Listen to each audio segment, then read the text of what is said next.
कंगना रनौत के निर्देशन में बनी फिल्म इमरजेंसी को सेंसर बोर्ड ने लंबे वक्त से रोक रखा था। फिल्म में खालिस्तानी मूवमेंट से जुड़े एक बड़े हिस्से पर आपत्ति दर्ज करवाई गई। वो सीन काटे गए। उसके बाद फिल्म 17 जनवरी को रिलीज हुई है। फिल्म कैसी है, उसके मजबूत और कमज़ोर पहलू क्या हैं, अब उन पर बात करेंगे। फिल्म का पहला शॉट फ्रेम पर लिखा आता है साल 1929 आनंद भवन, नेहरू परिवार का घर। इंदिरा नाम की बच्ची अपने दोस्तों के साथ बगीचे में खेल रही है। बच्चे भागते हुए घर में आते हैं। हम कुछ महिलाओं को देखते हैं। उनमें से एक इंदिरा गांधी की बुआ विजय लक्ष्मी है। उनके बगल में खड़ी वो महिलाएं हैं जिनका क्रेडिट्स में एक्स्ट्राज वाली प्लेट के नीचे नाम आता है। कायदे से आपका सबसे पहले ध्यान विजय लक्ष्मी पर जाना चाहिए था, लेकिन आप उन एक्स्ट्राज को देख रहे हैं। उसकी वजह है कि अलग अलग गुटों में बटी इन महिलाओं के सिर एक ही दिशा में घूम रहे हैं, जैसे उनसे कहा गया हो कि आपको बस बातें करने की एक्टिंग करनी है। बातें नहीं करनी, बस एक्टिंग करनी है। ये फ़र्क है दोनों में। खैर, 2 सीन बाद इंदिरा अपने दादाजी के पास जाती हैं। वो उन्हें इंद्रप्रस्थ की कहानी सुनाते हैं।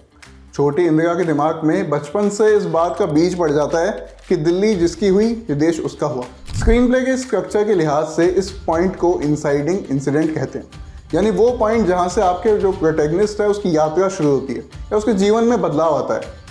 ये इंसाइटिंग इंसिडेंट का मजबूत नमूना तो नहीं है, मगर फिर भी आप आगे बढ़ते हैं। बता दें कि आगे का सफ़र सुगम नहीं होने वाला। इमरजेंसी की राइटिंग आगे वही गलती करती है जो सैम बहादुर ने की थी। फिल्म बेसिक स्क्रीन राइटिंग के स्ट्रक्चर का पालन करने की जगह बस एक किस्से से दूसरे किस्से पर जंप करती है, कूदती जाती है। किसी लार्जर देन लाइफ शख्सियत के जीवन में बहुत कुछ घटता है। उनकी पूरी कहानी दिखाने के लिए फिल्म एक छोटा मीडियम पड़ सकता है। ऐसे में आप सीन को एंगेजिंग बनाने की जगह बस उसे रख देते हैं कि वो है वहाँ पे। उस सीन से पहले क्या घटा, उसके बाद क्या हो रहा है, उससे कोई सरोकार नहीं, कोई कनेक्शन नहीं है।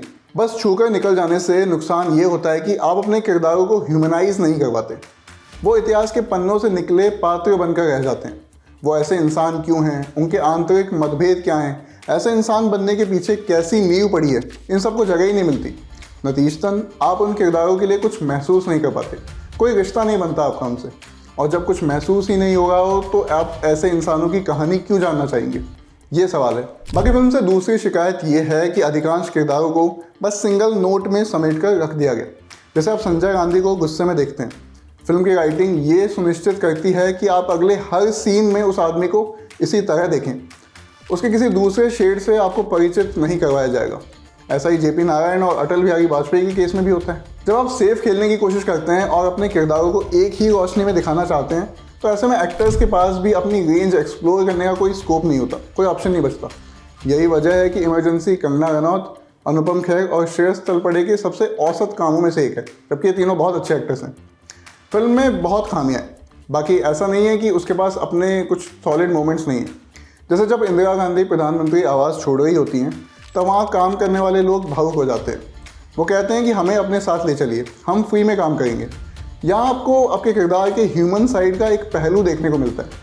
इसी तरह एक और सीन आता है जब इंदिरा बिहार जाती हैं। यहीं से आधी रोटी खाएंगे, इंदिरा जी को लाएंगे, नायिका जन्म होता है।